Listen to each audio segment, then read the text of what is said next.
Hello, my name is Bagas Setyawan, number 156, and I will read An Enemy of People by Henry Ibsen, page 4 until 6. Think how extraordinarily the place has been developed within the last year or two. Money has flowing in, and there is some life and some business doing in the town. House and landed property are rising in value every day, and employment is diminishing. Yes, there is another thing.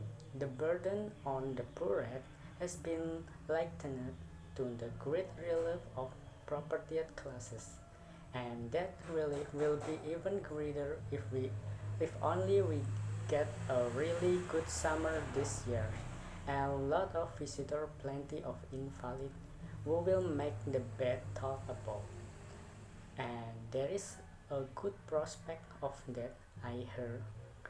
It looked very promising. Inquiries about apartment and that sort of thing are reaching us every day.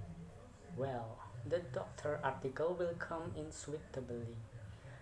Has he been reading something just lately?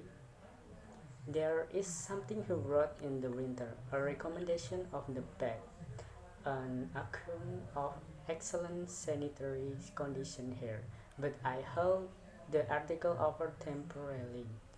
Ah, some little difficult about it, I suppose. No, not at all. I thought it would be better to wait until the spring, because it is just at this time that the people begin to think seriously about the summer quarter.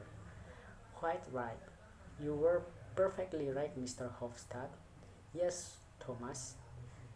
It is really indefatigable when it is a question of bad. Well, remember, he is the medical officer to the bad. Yes, and what is more, they owe their existence to him. To him? Indeed, it is true. I have heard from time to time that some people are of that opinion. At that same time, I must say I imagined that I took a modest part in the enterprise. Yes, that is what Thomas is always saying.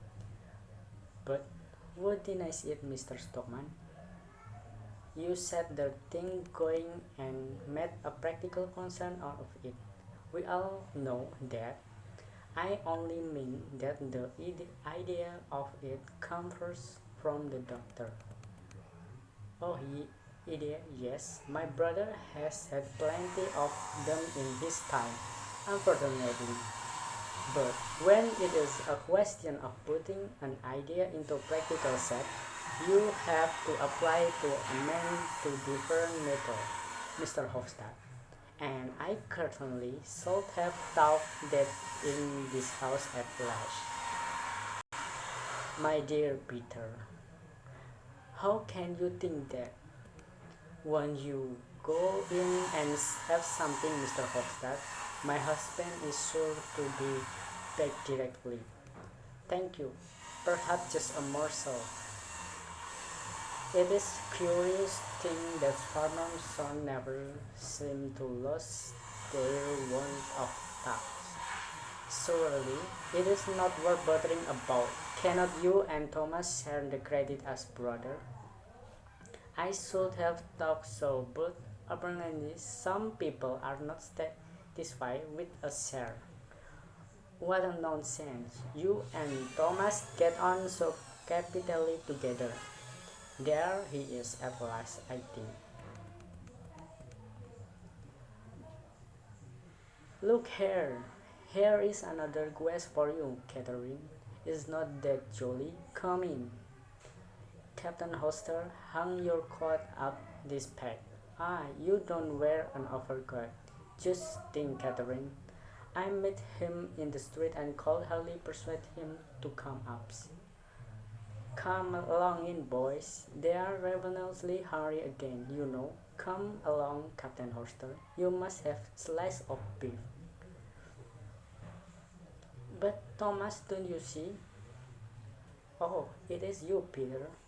No, that is very delightful. Unfortunately, I must go in the moment.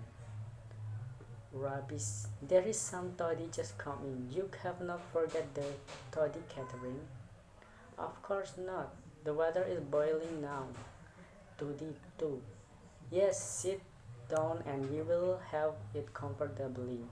Thanks. I never care about the evening drinking.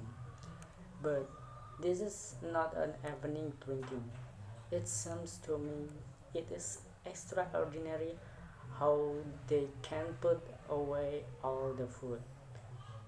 Yes, is not it? It is splendid to see young people in. They have always got an appetite, you know. That is so be a lot of food to build up their strength. They are people who are going to stir up the fermenting force of the future, Peter.